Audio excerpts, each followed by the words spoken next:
Welcome to the Food Professor Podcast. I'm Michael LeBlanc.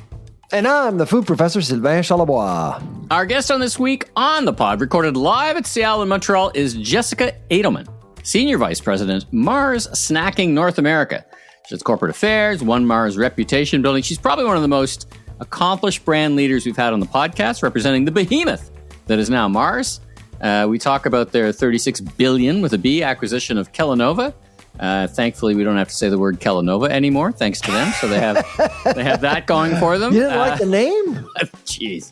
Yeah. This mega merger significantly expanded the combined Mars snacking division. Operates 145 markets, massive workforce, 50,000 people.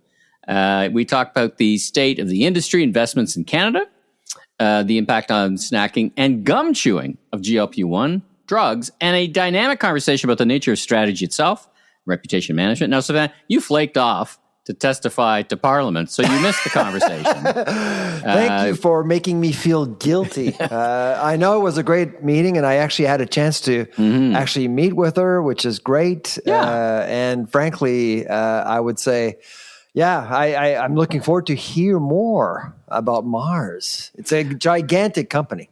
Yeah, I didn't really appreciate it till you start, you look at the NASCAR slide, as I think I described in the interview of NASCAR slide of the brands they have. They're in everybody's houses. And anyway, she's just a great interview. We'll get to that after the news. Now, remarkably, you and I are both at home today, so the listeners we don't have that to talk about. But let's just get right into the news. We got a bunch of things to talk about. All right, well, let's get started with this idea of 6% milk in Ontario. What are we talking here? Are we talking super homo milk? What are we talking here? Have you seen 6% milk in Ontario? No. What is that? It's all over Reddit. Must be true. Come on. Must be true. Well, so right now we're seeing 6% milk. I was a little surprised. I don't know if it's going to spread across the country, but 6% got me thinking. When you actually milk a cow, there's probably 4% milk coming out of that cow. So you have to add an extra 2%. It makes sense to have that extra 2% because there's a lot of skim milk being sold, a lot of 2% milk being sold. That extra fat can go somewhere. So they do have that ingredient. But why would someone buy 6% milk? Well, you may want to do your own yogurt. It's good for baking. Mm-hmm. Is it better for you? Well, I've actually been reading about this. And nutritionists and dietitians are not necessarily convinced. It's not necessarily very good for you, but if you love fat, if you love the taste, if you actually want to enhance some of your recipes when baking and making maybe yogurt, your coffee, things exactly. Maybe in your coffee. Yeah, exactly. And so if you want your coffee to be a little bit more, fatty, I guess. But I mean, the highest percentage I see is 3.25. Can you imagine 6%? Well, it's getting it's kind of cream light almost, if you could describe it differently, right? Exactly. I mean, at 10%, you can actually do a lot of damage. And so 6%, you're kind of in between. So it's interesting to see this product being launched in Ontario, of all places. And so I'm curious to see whether or not it's going to spread nationally.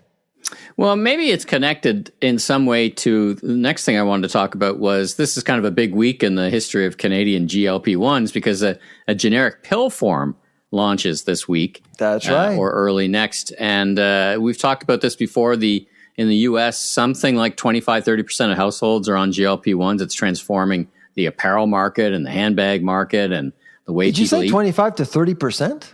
25 to 30% of households in America are GLP-1 households. 15% latest I saw, I think, from Leger in Canada. And that's with an injectable.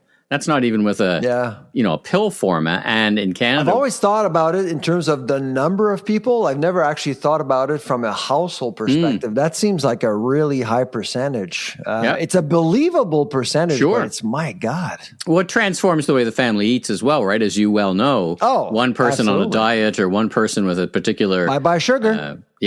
Well, and maybe that's feeding the 6% milk, right? Getting more protein, that's absolutely getting more fats, part of it. Right? Absolutely. Everything that's changing in the food industry, I suspect that some of it has to do with what's going on with GLP-1s. Absolutely. It's just so in demand. It's affecting a big portion of the market, and that portion is growing.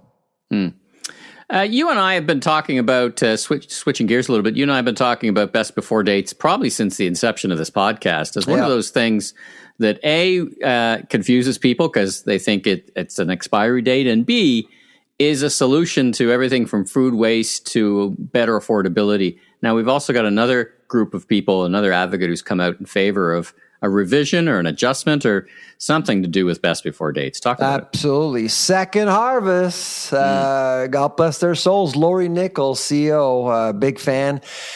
So they came forward with a suggestion, with a recommendation to change the policy around best before dates. Now, best before dates has been around since 1978, I believe, and it's applicable to products that would have a shelf life of no longer than 90 days, I guess. And so what they're suggesting is perhaps to go and adopt a more direct policy around expiration, basically. So if your product expires, that's when you should have a date. If the product doesn't expire due to good packaging, long shelf life, whatever, they're recommending perhaps if people need a date, perhaps we should actually clarify and put the date of when the product was actually manufactured. So so people would know when it was actually produced, instead of thinking, well, best before is actually bad after, so you throw it out. I mean, we've actually done such studies to support Lori's claims and Second Harvest, is that a lot of people will throw away food that is perfectly safe and good to eat, and that makes things a little bit more complicated. So I would say I absolutely agree with that. I think we're at a point where, Canadians are wasting millions and millions of dollars worth of food. Why not think differently about best before dates? Well, what was the thinking, if we, both of us could go back in the time tunnel to the 70s, what was the thinking back then, and what did it, from a public policy perspective, was there concern that there was bad food on the shelf? Like, what drove the change? I didn't realize it was the 70s. I've grown up always having it, but before that, what was it that caused the government to do this? But the rationale was very much about food safety. But really, when you look at the policy, it's more about food quality and freshness. So basically, these dates are really getting us, you and I, to consume food products at their optimal state. And it makes sense. And so it became, I think there was some abuse. I mean, we saw best before dates on sugar and salt. And honey.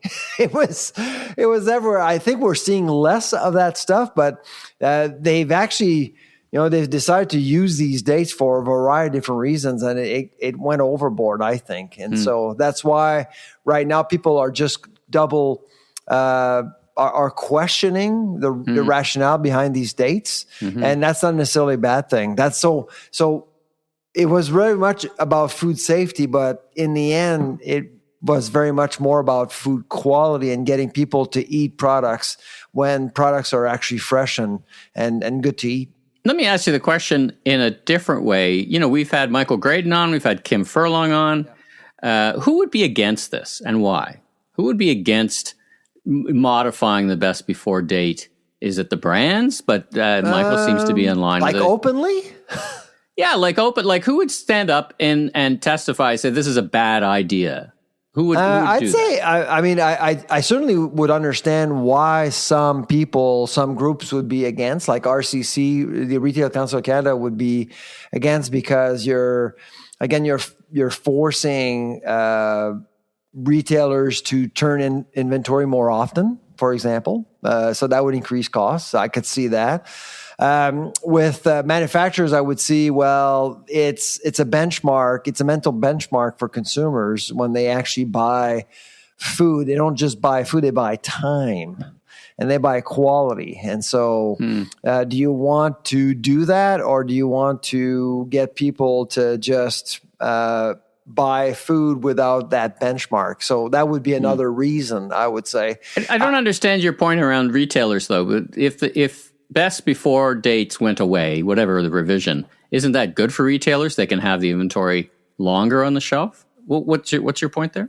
Well, because dates are dates. It's like, let's say, for example, we're in May and you have stuff that's dated in January. At some point, it's not going to be sold.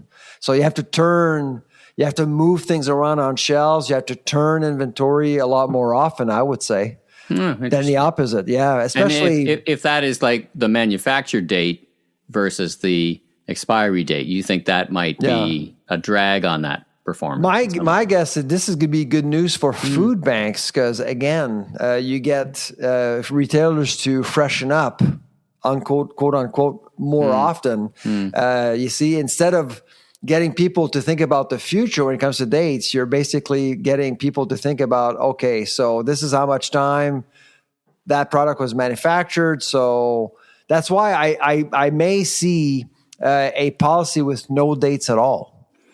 But could people actually live without any dates at all? Well, my last question, actually, that's a good segue to my last question on this, and then we'll move on, is what's the best practice around the world? What do other countries do? What does America do? What do the Europeans do? What do the Japanese do that we can learn from or avoid? There's actually, in some cases, there are no dates, or there are manufacturing dates, like the day that the product was actually manufactured. So there's that. And so it varies very much, but that's basically it. The best before date policy was ditched a long time ago by many countries, including in Europe. And so that's certainly, so it basically forces the chain to discipline itself around inventory management. Okay. Yeah, but it does. But I would assume that it will increase costs. I can't see that not happening. Unless, I mean, you seem to disagree, but I don't see how that's going to bring down inventory management costs. Yeah.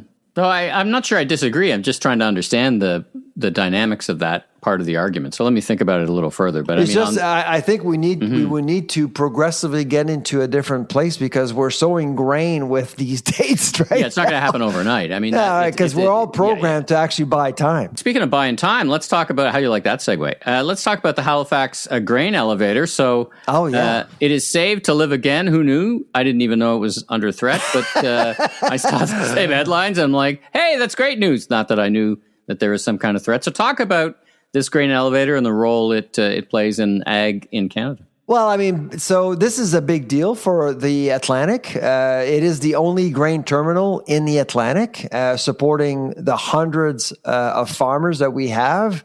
And we need that terminal. And that terminal, of course, is their gateway to the market. And of course, right now, the existence of the terminal is being questioned because the port needs to expand. It needs space. And so I can understand why they're actually, they're thinking differently about the grain terminal. But if you actually close the terminal, destroy it, and build it somewhere, like if you basically ask farmers to go to St. John's, for example, which would be the closest major port, or even Montreal, it's going to cost them a lot more to actually get to market. And that's not interesting at all. So you would actually make hundreds of farmers much less competitive. And so I would say if there is one project that Mr. Carney should add on its list as a major strategic project for agri-food, it would be a terminal in the Atlantic, because you can actually compromise the profitability and viability of many farms at the same time should it close. Now, we bought time, another 2 years, but nobody knows what's going to happen in 2028. So it's time to think about it right now. All right. For all you government types and advocacy types. Grain terminals. Woo, sexy topic. But it's an important topic because I mean, you need food sovereignty everywhere in the country. And to support farmers, you need an infrastructure. That's certainly one big piece there. Speaking of food sovereignty, I was watching a interview with David Hurley and our Minister of Finance, Mr. Champagne. I was surprised David was able to say 2 words. Well, it's funny because I love the David Hurley's podcasts, both Chris Politics and his podcast. And usually he's quite inquisitive. I like his interview style, but he basically, I was thinking halfway through, David, are you going to ask any questions in this interview? Yeah, exactly. No, I thought the minister did acquitted himself well. He actually showed more personality than I've seen, and But he did get into an issue that I wanted to circle around about, of course, food affordability came up and competition came up, more competition.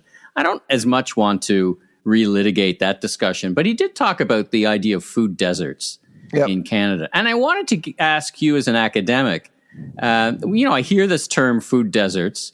Is there an academic definition, particularly today with online grocery delivery? And if so, how many of them do we think actually exist in the top 6 cities in Canada? Maybe exists the tree line up north. But anyway, it got me thinking about that. What does academia say, and how do you think of what a food desert is, and how many exist in the country? Well, there are several definitions. I mean, basically, if you ask me to describe what an urban food desert is, a food desert would have to be urban, as far as I'm concerned. And it would have to be a market, a localized market, where you're not offering an affordable food option to that market, essentially. So they're at the mercy of high price food items sold by outlets that aren't necessarily specialized in food distribution, like convenience stores, for example. Specialty stores even. So some people are pretty strict. I mean, it would be like a neighbor or even a block. I would actually be a bit looser with that.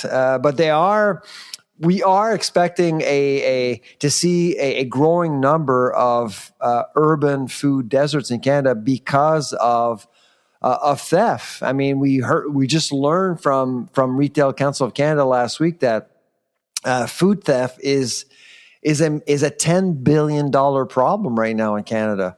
That's almost $2,000 per major food retail stores per day. Question for you. Where's that food going? Well, it's the black market. I mean, why would you steal $10 billion if you don't have a market for it?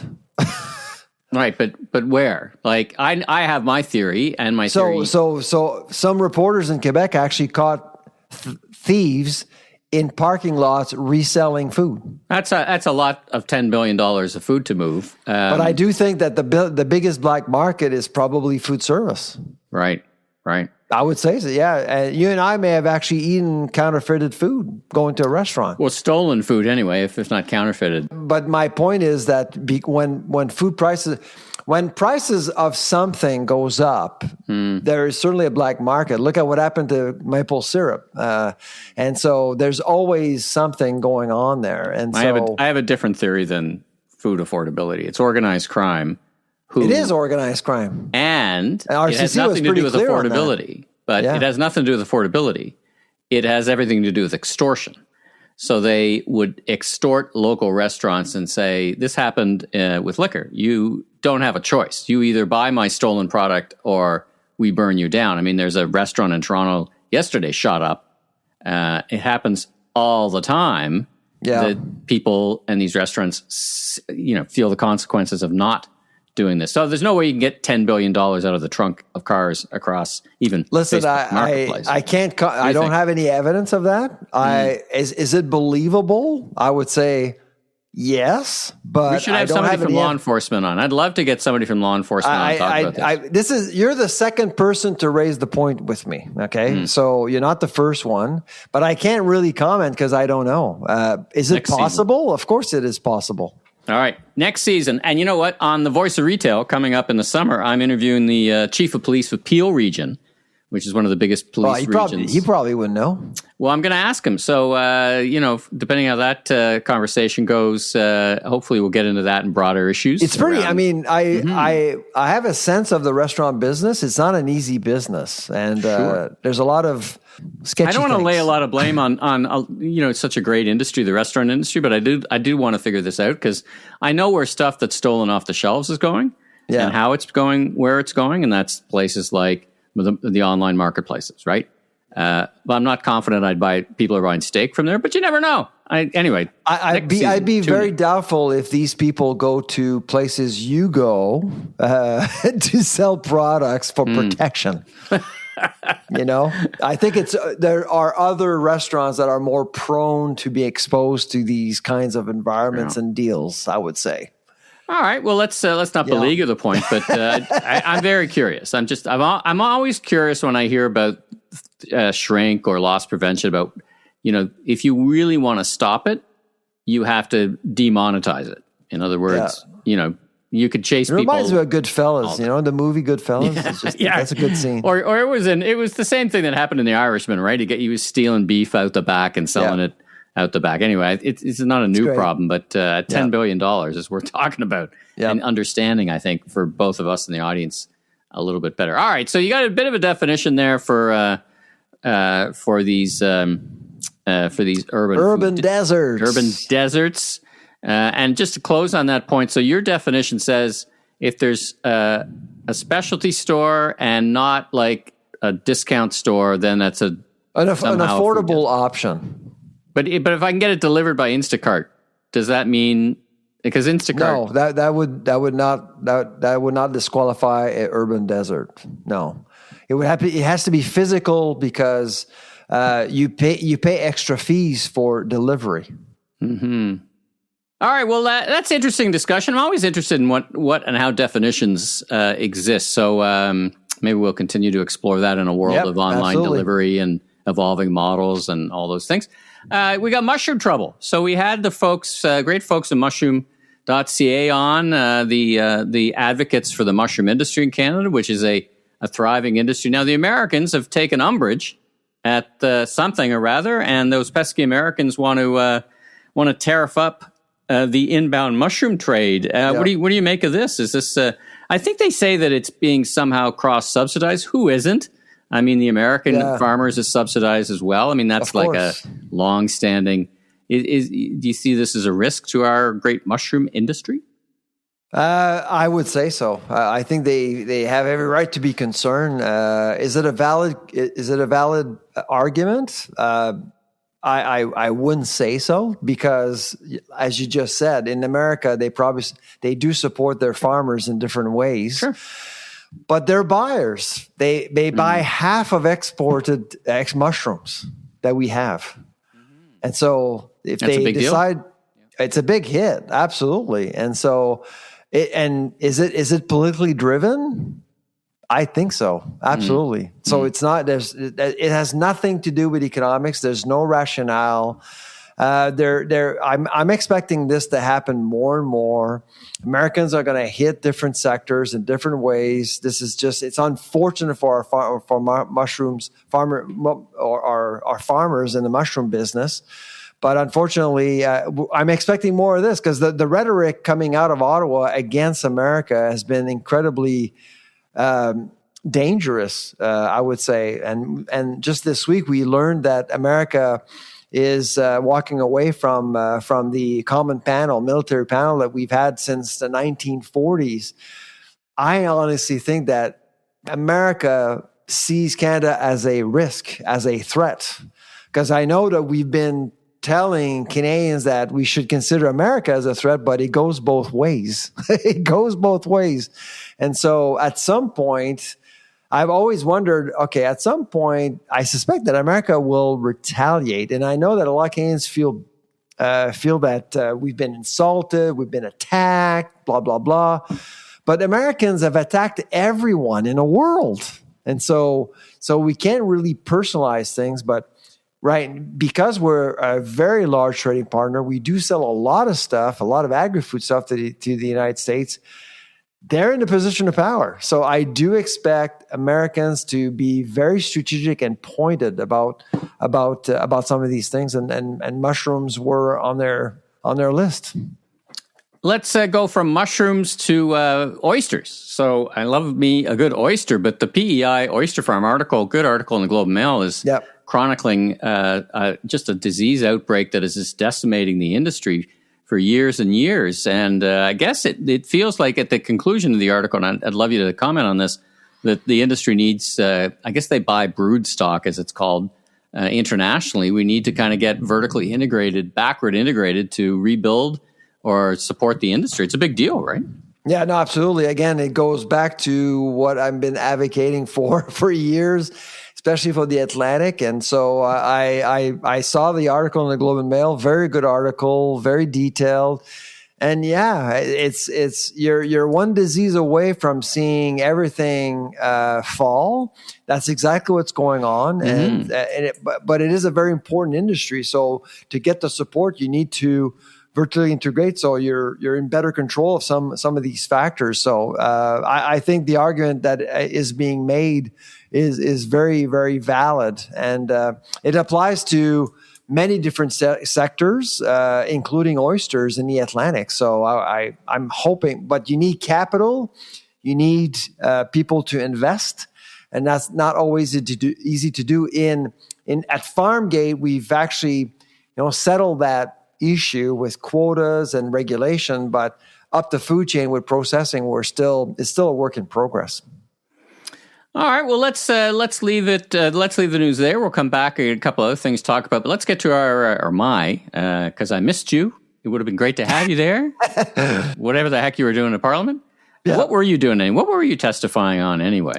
Did we talk about that? It was about business management risks. Actually, it's very well linked to what we just talked about, how to make our food supply chains more resilient. So obviously the issue of processing came up during my testimony. So no, it was actually time well spent. I was able to bring forward some of the important points that I think the committee needs to consider to make our food chain anything but writing checks. I mean, it's great to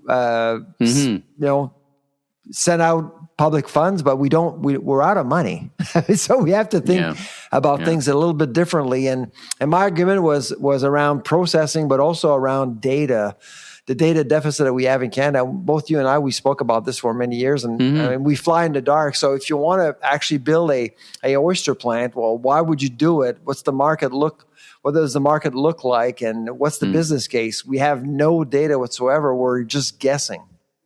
Well, you're helping turn my frown upside down, because at least you missed the interview for a good reason. So anyway, let's hear from Jessica and talk about what's going on at Mars and how they think about strategy and reputation. And let's get to that now. Jessica, welcome to the Food Professor. How are you?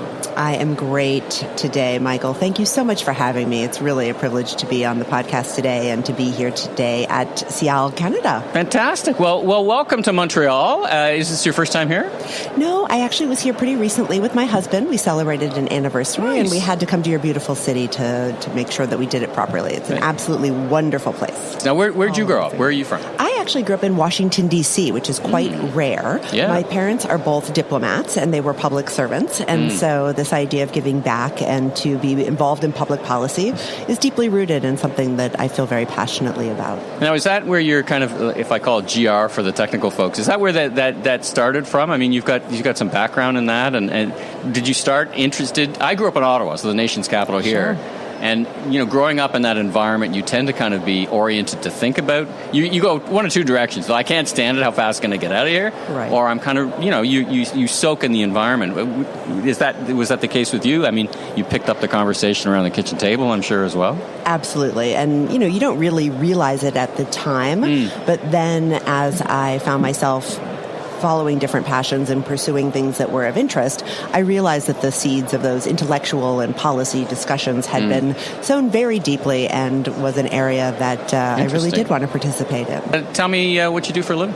So I work for Mars, which has now been rebranded as Mars Snacking after our recent acquisition of Kellanova, which is a wonderful snacking portfolio. But an awkward name, we can all agree. A little bit. It is the spin-off of the former. Thank you for keeping Mars just nice and simple. Nice and simple, 4 letters. It always works well. So I am in charge of reputation management and corporate affairs for North America. And, I have been intimately involved with the acquisition and the merger over the past 2 years, and have just absolutely loved working in the snacking business. We also happen to be the world's largest pet company. We were talking about that off mic. That's right. Yes, we were. So we have lots of, pet health products, veterinary services. I didn't know that. I doing some research for the pod. You actually have the services. You got the clinics as well, right? Yes, I had no idea. We do. Do we call that backward integration or vertical integration from a? We could.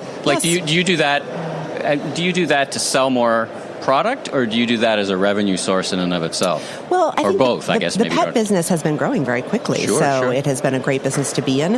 And we really like to think about the pet ecosystem. So what is the entire end-to-end ecosystem that your best friend and the family's best friend lives in order to thrive and be successful? So that's where it starts with nutrition. It helps with the vet services, and that's kind of how we think about it. That's an interesting point because, we often talk on the podcast more to ingredient providers for pet food. Well, we have one pet food, one of our first, and it's interesting. We talk about the elasticity around pet food and versus food, right? And there's there's not one consumer, but there is a category of consumers who are just so passionate about, what do we call them? Pet parents. Pet parents that, like for my dog, I feed him the best I can kind of find that I think that I like. Within a range, and then the idea is keep them out of the vets. Yep. That's my objective. Right. A happy dog, or keep them out Absolutely. of the vets or whatever. Now, we've touched on Mars a little bit, but tell us about the origin story. When I was going through your website and looking at the brands, it was like a NASCAR slide. Like, you got a lot of brands. We do. And I'm sure people, and plus with the Kellanova brand. So to give us kind of an overview, how big are you? How many people do you employ? Where do you operate? Just give us a good sense so everybody's on a level playing field. Yes, absolutely. So Mars as a corporation is in over 80 countries around the world, and we are over $55 billion. We're privately held and family owned, so we don't talk too often about our finances, but we have put that figure out there, which, that gives you an idea of scope. Yeah. Yes, it does. It makes us actually larger than Coca-Cola, which is pretty amazing if you really think about it around the world. And like I said, we have the pet business. Yeah. We also have the food and the snacking business. And we used to be Mars Confectionery. That was the origin story. Frank Mars, over 100 years ago, in a kitchen in Tacoma, Washington, started to make candy. And we now have some of these amazing juggernaut brands like M&M's, Snickers, Skittles, Excel Gum, Hubba Bubba, wonderful products. And then we could spend the whole conversation you just riling off the brands. I could fill go up on. A lot of time. We have 40 brands in North America. It's amazing. And then with the Kellanova acquisition, we've brought in delicious snacking products like Pringles and Cheez-Its and Pop-Tarts. RX Bar is a personal favorite of mine. So really anything for any occasion of the day. You've been on both sides of the table because you were at Kroger, right? You were at Kroger. That's right. So like me, I've been on both sides of the table as well, the vendor side and the retailer side. And let's talk about your experiences with that. Like, I think it allows you to tell better stories because you have a kind of a more broader lens. Well, I think it's important to find the common ground. And what both parties want, really all parties in any good partnership, is that they have things that work for both sides. And what we want in the food supply chain, whether you're on the brand side or on the shopper side, is that your consumers and the shoppers come back to the store. Right. That's one thing we can definitely all agree on. Yeah. And brands invest for the long term. We build this brand, this brand equity and this loyalty over the long term to create the space and the memories and the institutional sort of emotional response that people have to treats or snacking or whatever it is that they're at the grocery store to pick up. Yeah. And that drives trips, and that really does help to bring traffic into the stores. So I think my favorite place, I wouldn't pick one. I would just say that I like the intersection of the both because that's where the interesting work happens.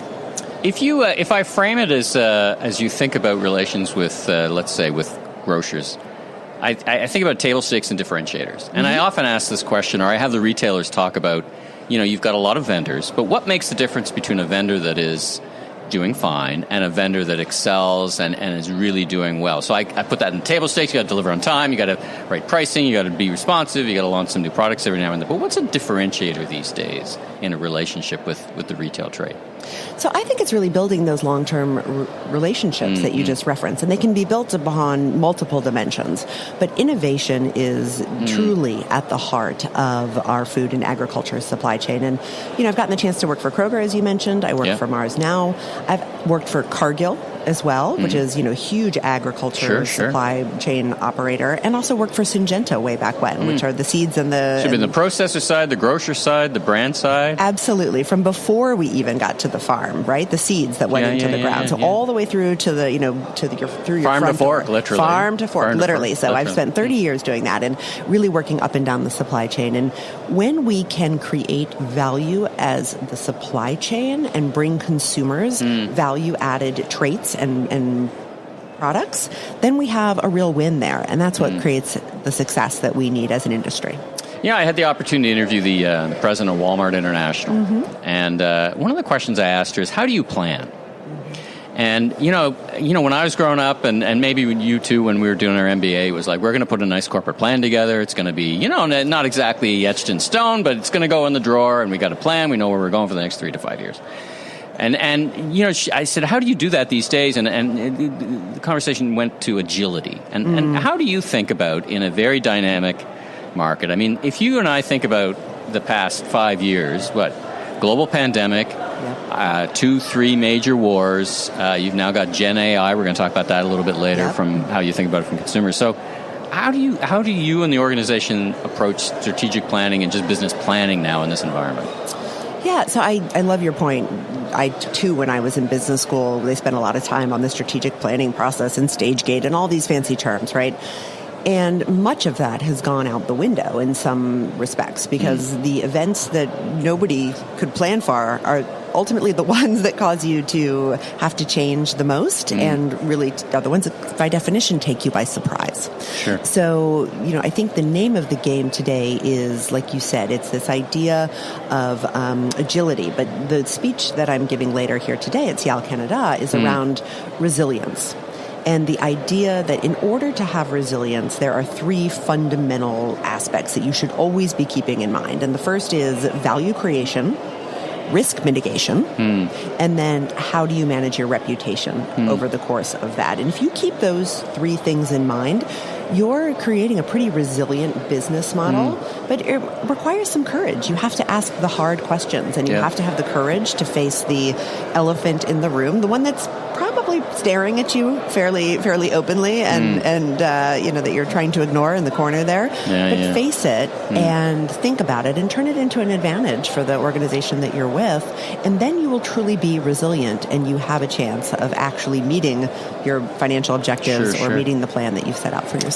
It's such an interesting point. I have another podcast, Remarkable Retail, and our episode today is out called Just Play the Hits. And the thinking was around business strategy for retailers is that it can be very evocative or tempting to fall into what's working today will work tomorrow.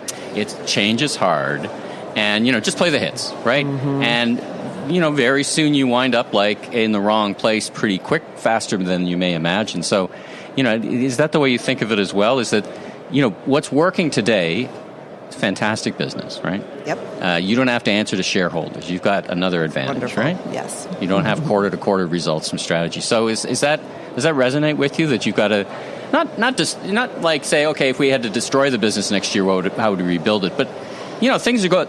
I find this is the most gnarly issue with CEOs is things are going well. The team is excited. Everybody's doing well, but that may or may not last. So how do you get your cultural orientation around thinking about strategy that way? Yeah, I think any C-suite or board where the company is doing very, very well, you know, thinks of themselves as a great management team, right? Right. And then you have one external shock, which, as we've seen over the past year or a couple of years, these are not minor shocks in today's world. Like what is happening is these geopolitical faster and faster. Like they're iterating faster. They're iterating faster, and the sort of the Richter scale is even more intense. If you were to look at them, these aren't just, you know, little quakes. These are massive shocks. Right. It's not a boat jammed in the Suez Canal anymore. No, Boaty McBoatface. I love that. That was the cutest thing ever, right? I love that. I remember we were talking about, like, you know, the Mississippi. I didn't appreciate the degree to which how important it played in supply chain, and then you know, we haven't talked about environment here, right? Like we'll get to that as well a little bit later, but it's these shocks that are faster iterating, and they seem to be bigger shocks. Yeah. Yes. Yeah. And we're operating in the perfect storm right now with the pandemic, the aftershocks, geopolitical volatility, the inflationary shocks, climate stress, all of these things, and they cause us to, you know, really have to understand that nobody has all the answers anymore. That's the other thing, is I think there's a tendency. That's an interesting point, right? To assume somebody has them all, and nobody does. But that doesn't mean you can't have any answers. And you can't become paralyzed by these effects, because if you do, you will just stay in the status quo, and it's not going to get you out of the situation that you found yourself in. Or that you might find yourself in 18 months. I mean, we weren't talking about Gen AI 18 months ago. That's right. You and I would not be talking about that. We'll once again, I keep foreshadowing to the rest of the conversation. I think you and I could have a great discussion separate from this about the culture and change and how senior leaders do their jobs, because I do find that you really need to decide that you don't have all the answers, because if you did have all the answers, you would need a board of directors, and it's a real personal transformation I find amongst leaders like yourself who like you're not expected to have all the answers, because no one does. Right.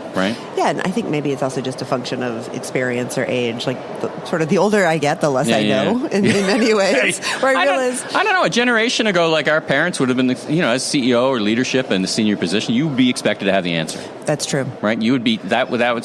And then now I think it's for all the right reasons. You're like, I don't have the answer, but I got a lot of smart people around me, and work together. We're going to come up. Yes. I'm going to lead to an answer versus I'm going to lead to the answer. And consult the experts who will have the pieces of data that are fragmented and floating around in this world that will help me to come up with a solution to a problem that we haven't seen before.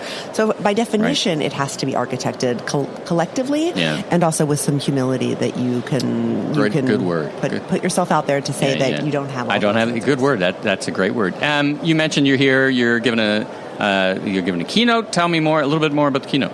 Okay. Well, first and foremost, you were kindly put look at that this thing on the table.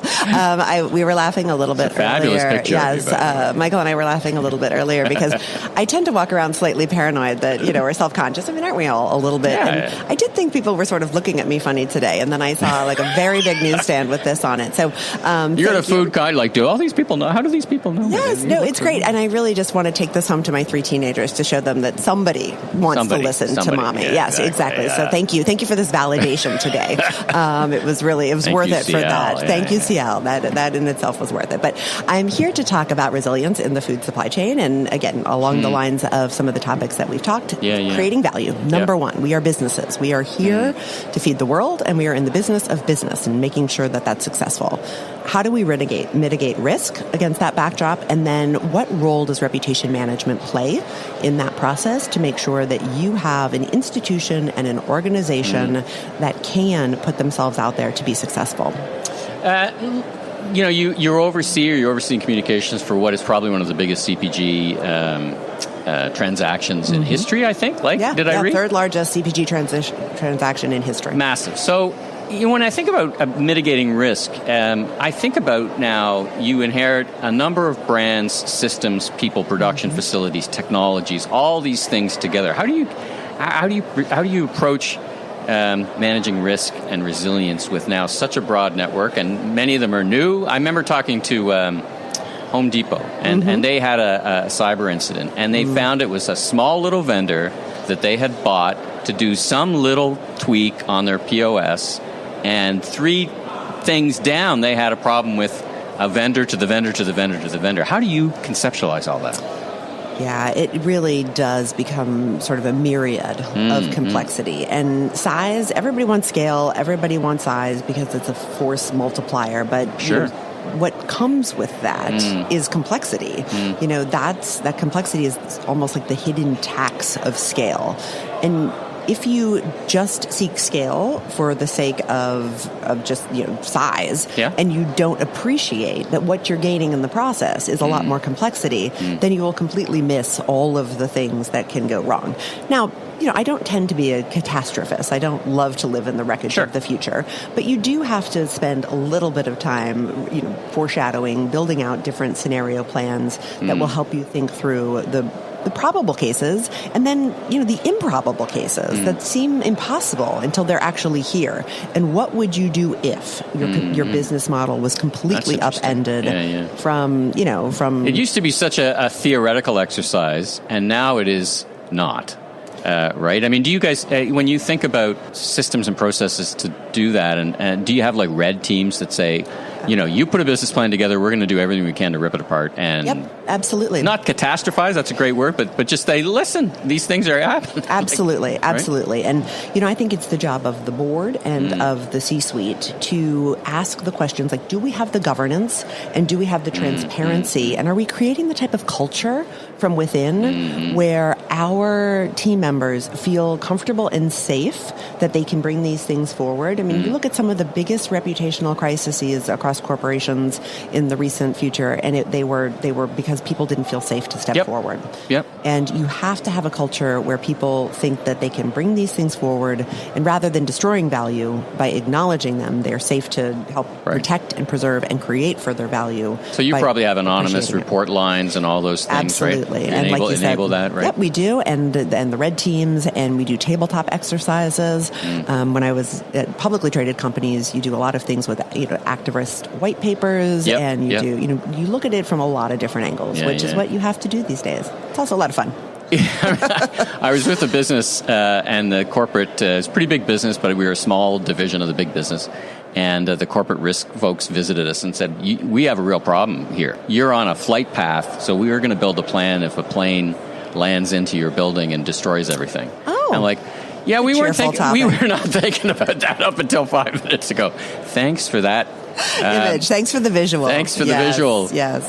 Let's shift gears a little bit. Let's talk about investment. Where are you investing in manufacturing in North America? Of course, we're here in Canada, so I'm very interested in your perspective around manufacturing in Canada, but in general in North America. And as your perspective, your big 80 countries. You probably don't make product in 80 countries. You probably global supply chain. But talk about where and how you're investing in manufacturing and how you think about that. Yeah, I mean, we have had an initiative around the world for the past few years to move our manufacturing footprint closer to the markets that we serve. Gone are the days where you just want to ship product all over the world. And certainly one of the benefits of being a family held and privately owned company is that we can think in generations. So we can put the investment in up front to really think about the long term and how we want to show up in a certain economy and what type of role we want to play in those communities. There's a reputation management element to that. I mean, back in the time tunnel, I worked for Levi Strauss. Okay, great company. And the family at that time, they had to walk away with it. They said, we want to make product in every market that we sell it in. And so that meant there was a lot of little manufacturing facilities for denim, which, the scale was just tough. But do you see it as that way too? I mean, talk about your investments now and what you're looking at. Are you still building factories? And so can you speak about any of those? Yeah, so we do a lot of investing in the factory and the footprint that we have. What we found is, we've had a great supply network. And an example of that right here in Canada is recently across 4 different places in the province of Ontario, we have upgraded to the tune of 180 million Canadian dollars across those 4 locations. And that is a renewed commitment and a demonstrated involvement in helping the Canadian economy thrive, as well as to create and produce more jobs. So we really play a big role in these economies. We know that, and we continue to invest accordingly. Let's shift gears again. Let's talk about AI. How long have we been talking? We barely. I'm proud of us. I'm very proud of us. Can't spell enormous retail. Restraint. You can't spell retail without AI in the words. You also can't spell failure, by the way. Oh, that's a good point. AI. I love it. I want to talk 2 things. A little bit of time, but not too much, and how the organization is thinking about it in terms of automating efficiencies and productivity and AI internally. I'm more interested in your thinking around consumers and how I just did a panel here myself, and we were talking about discovery in the food area with AI, how consumers are using AI. How are you? It's a different world, right? Reddit matters now. Wikipedia matters now. How do you build authority with these platforms? You and I would not be talking about this time last year. Right. It's probably I don't call it slow motion, but it's probably a order of magnitude change similar to. I think it's similar to the pandemic in terms of customer behavior. How do you guys think about it? Absolutely. And, if you are not thinking about it that way, then you're probably sticking your head in the sand. And, certainly in my line of work, there's a lot of concern that AI might be replacing communications professionals, et cetera. And it's not about the technology. It's about how do you use the technology to make the work better. And that is the same question or the same posit I would pose to the supply chain for food. The technology isn't going to feed the world. Like, the technology is an enabler. It's the food and agriculture industry that's going to feed the world. Good for food safety, right? I mean, we've been trying to, trackability, traceability, all those things, right? And great for food waste. I mean, when I was at Kroger, I worked on Zero Hunger, Zero Waste, and Google brought us one of their first machine learning where they could, at the farm level, they could scan the produce, run it all through a conveyor, and get, the machine learning to understand which pieces of fruit were going to make the haul and those that weren't. So rather than put that piece of fruit on a truck, drag it somewhere else to get processed, to get, and to end up, ultimately getting thrown out in the store, we saved ourselves thousands of miles of fuel, of logistics, and waste. And we were able to divert it immediately to the right place at that juncture. So there are amazing applications for the technology. It's just understanding what it can do, understanding just as equally what it can't do, and then making sure you're applying that to efficiently and safely creating value for consumers as you feed the world. So if I was sitting and we were sitting here with your counterpart in the marketing team, is it a big focus for them? I mean, I think for many marketers, it's about trying to parse the signal from the noise. There's a lot of noise around AI, but it's definitely a thing. Would they see it as one of the top 3 things that they're focused on in that department? Yes, absolutely. I think, certainly boardrooms I'm in, that's all we talk about. Other, areas in the C-suite, that's really what... Is it that level? I talk to retailers... I do the survey where I talk to 50 retailers in a week, and I asked them about I had them rank elements of their strategic planning. And AI, they said, well, we do and we don't. I mean, we're not in business to do AI. We're in business to, serve the customer and shareholder value and all those things. So it's a means to an end versus it's a boardroom discussion, but it was seen more as a means to an end versus a discussion of itself. Do you guys think of it that way, or talk a little bit about that? I do. I really do. And I think, like I said a little bit before, it's not a tech story for food and ag. The story is feeding the world.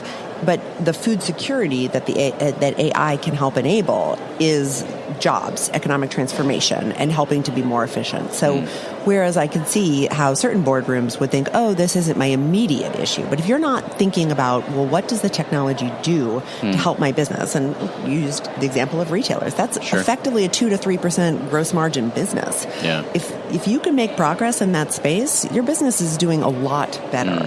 And the automation that comes with it is obviously going to be transformative. Yeah. It affects different areas in different ways, but it has to be something that's on your mind. And if you're on the board, you should be thinking about how do you govern and what are the guardrails that you have in place. Governance, I hear governance quite a bit. That's right.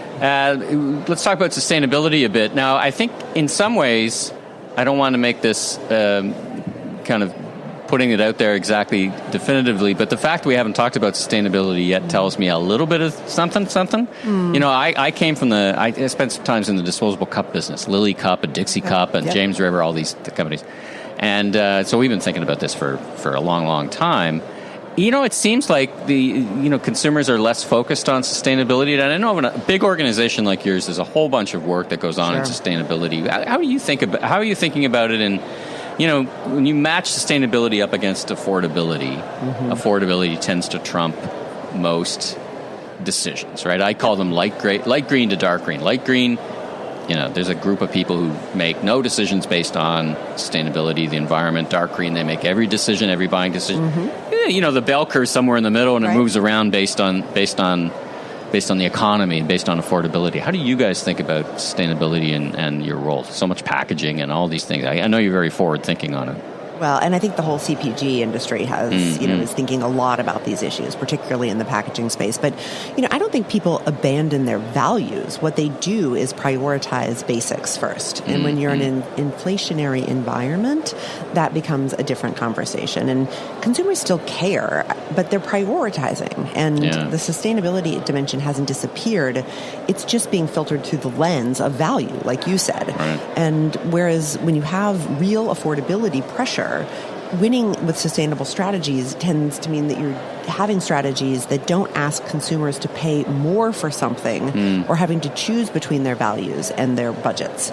That is the fundamental thing. Do I have to choose with my wallet or can I choose with my values? And if you can lean in and make it so that they can do both, then you have a winning... About trade-offs, right? Yeah. It's probably about trade-offs. But if you can find something that's at the sweet spot of both, then you really have a win. And I go back to our time at Kroger and, with our Zero Hunger, Zero Waste initiative, we did put something out there in 2019. It was a line of what others were calling ugly fruit. Yeah. And I didn't want to call it ugly. I think all produce is beautiful, frankly. Like I come from the ag industry. It's all beautiful. But we called ours peculiar picks.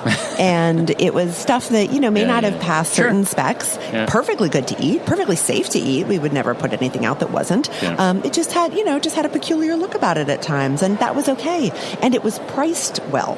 So if what you wanted to do was have your value of sustainability and you were thinking about your budget, this was a perfect offering for you. So they are not, mutually exclusive. Consumers are funny. Like consumers are funny about those things.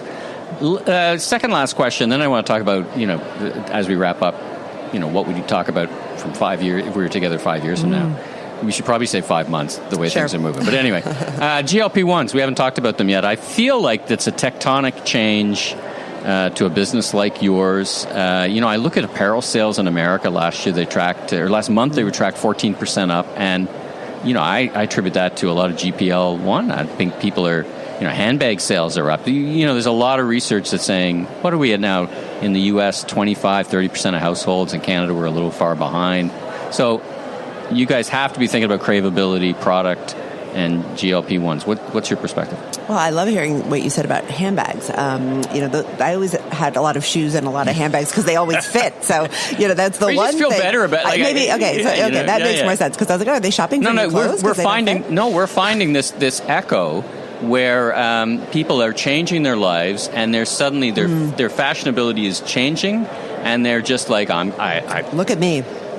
It's just transforming. It's transforming areas of the retail space we didn't anticipate. Got it. Right. Yes. No. Look, and I know that this is a big discussion, and you go on any earnings call for publicly traded companies, and they always get a question along these lines. And I think what you are seeing with GLP-1s is there is a shift in how people are choosing to eat, and it tends to be more of a portion discussion. And people are looking for functional attributes along the protein dimension or fiber. That's the holy grail. But that's not new.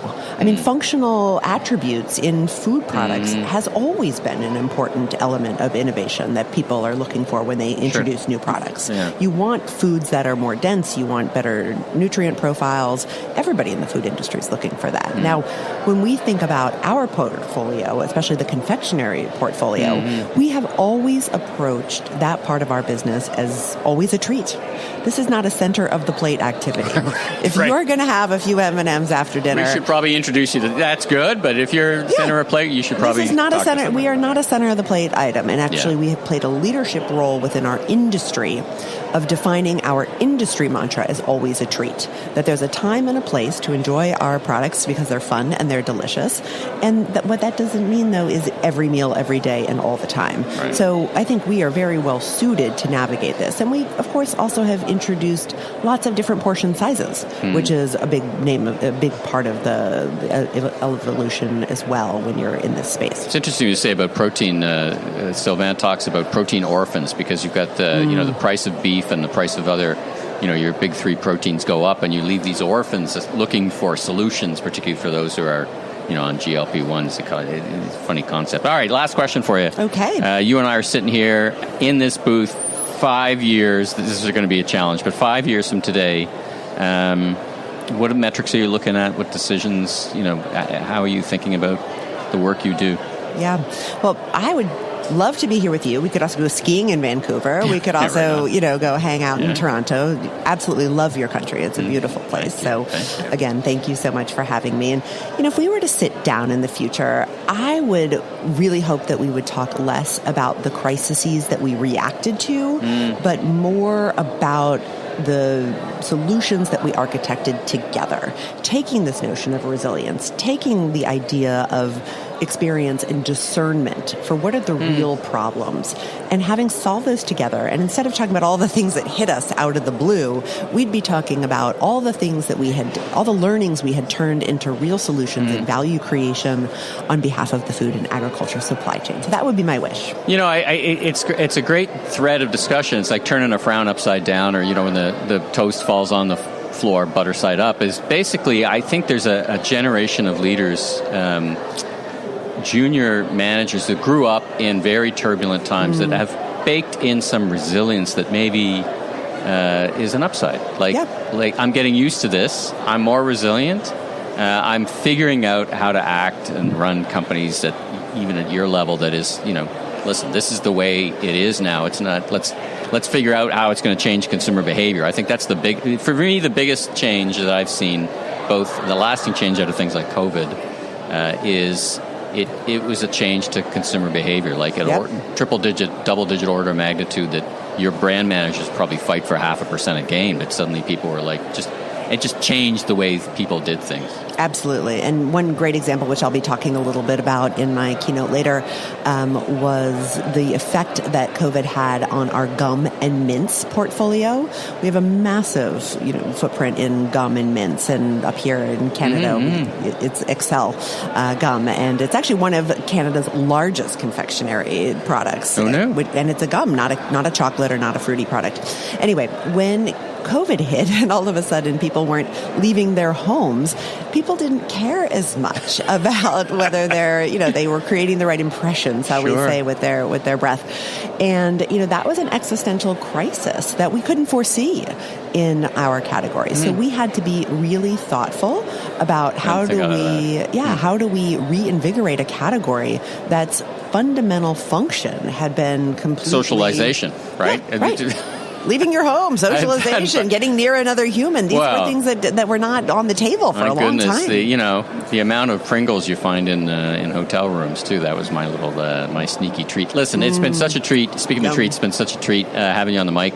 Thanks so much for joining me. How do people get in touch? Do they want to get in touch? Are you a LinkedIn person? How do they reach out? Absolutely. You can always reach in over LinkedIn. I'd love to say hello. And it'd be great. So thank you for all that you do. Thank you for helping promote the industry and our business, and for having me here today, Michael. Well, thanks, Jessica. Real treat. Thank you. Safe travels back home. Okay. Bye.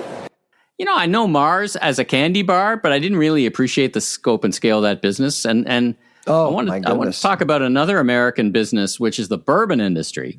Yeah. And, it's been in the spotlight a little bit. Did we, Ontario, BC, or whatever, have an impact on bourbon sales? The short answer is yes. However, there's a great article in the Wall Street Journal. It didn't mention Canada. It's just a general global trend thing. And I didn't appreciate how bad the situation was. I mean, there's enough bourbon for till the apocalypse. So there's like 300 years or some crazy amount of bourbon. Like, this is a big deal. And I think, do we trace this back to changing consumption habits, to the way people think about food? Is it going to come back? Do they need to do more influencer marketing? It's funny. There's a couple of artists out there, Ella Langley, and in her song twice she mentions Jack Daniels in 2 songs. I'm wondering, did she get paid for that? Because that's what I would be doing if I was bourbon, Jack Daniels. Yeah. But what do you make of this? Is this a whole industry that's just big global downturn? Is it George Thorogood that actually made a song about bourbon? Or he actually mentions bourbon in his songs, I think. That's right. And so I think we need to bring him back. We need George Thorogood to come back. George Thorogood. But I'd say, open up the floodgates in Canada and sell bourbon at half price. How's that? Feels like we won't make much of a dent, though, as much as we think, as we know. No. This is not about Canada. This is about the world. Right. There is a trend. And I was in Vancouver last week having dinner. And honestly, it's happening more and more. I think I was the oldest guy around the table. And we're at a Japanese restaurant, of course, Vancouver. And all of a sudden I realized there were only 3 people drinking alcohol. And most people under the age of 35 were not drinking at all. And it was a Thursday night, and our conference was over. And I thought it was interesting. And I started asking a question. So why? So we're having sake and beer. So why aren't you drinking? Well, I don't drink. And a few people actually, I don't drink at all. Interesting. So it's just a lifestyle thing. And I think the younger generation are just looking at different options like seltzers maybe, but without alcohol, or the non-alcoholic drinks are options. And of course, there's cannabis that really plays a much larger role now today than a few years ago. Well, I know my last doctor visit, she said, you should really, how much do you drink? And I said, not much on the weekends, but she said, you should really even reduce that. So, of course, I got a new doctor. I want to talk about a couple last things. Really fascinating. I talked last week about my visit to the Laurel Supply store in West Hollywood. In LA, yeah. And then my friend Jim Okamura and I got in a car and we drove out about a half hour, 45 minutes outside LA, and we went to Gonzales Northgate Mall. And oh boy, I'll put a link to a video I did of it. What a specialty store. Of course, it's focused exclusively on the Mexican market and Mexican foods. And I tie this into another thing. I just got back from an interview. I was just chatting with Deb Craven, the president of Longo's, a similarly sized kind of in terms of number of stores, family owned. And boy, talk about if you want to do, and we don't always like to call them ethnic, but they're certainly specialty. And this one is focused on Mexican food and Mexican culture. And it was just a wonderful store. And it is the way, if you want to look at doing this, T&T does a great job as well in their market. They're opening up, by the way, in California as well. Looking forward to seeing that. But anyway, go and check out the video on our YouTube channel. And it's just a fantastic example of focus and specialty. And then Bristol Farms. So I happen to know the person who runs Bristol Farms, local grocer in California. And it's funny because I think they were seen as kind of an upscale market until like Erewhon and Laurel Supply came along. Now they look like a value-priced retailer. And anyway, so a couple of great visits. And I wanted to wrap my part up with a salute to Deb Craven. So Deb was made or honored this year as Distinguished Retailer of the Year by Retail Council of Canada. Congratulations. Yeah. Longo's is such a great grocer. It's incredible. Just opened their 43rd store with another one coming up. Deb talks about that in an interview that I've got coming up on Retail Council, on The Voice of Retail, because we want to make sure as many people know about this, because we'll be feting her, so to speak, June 2nd in Toronto at the Excellence of Retail Awards.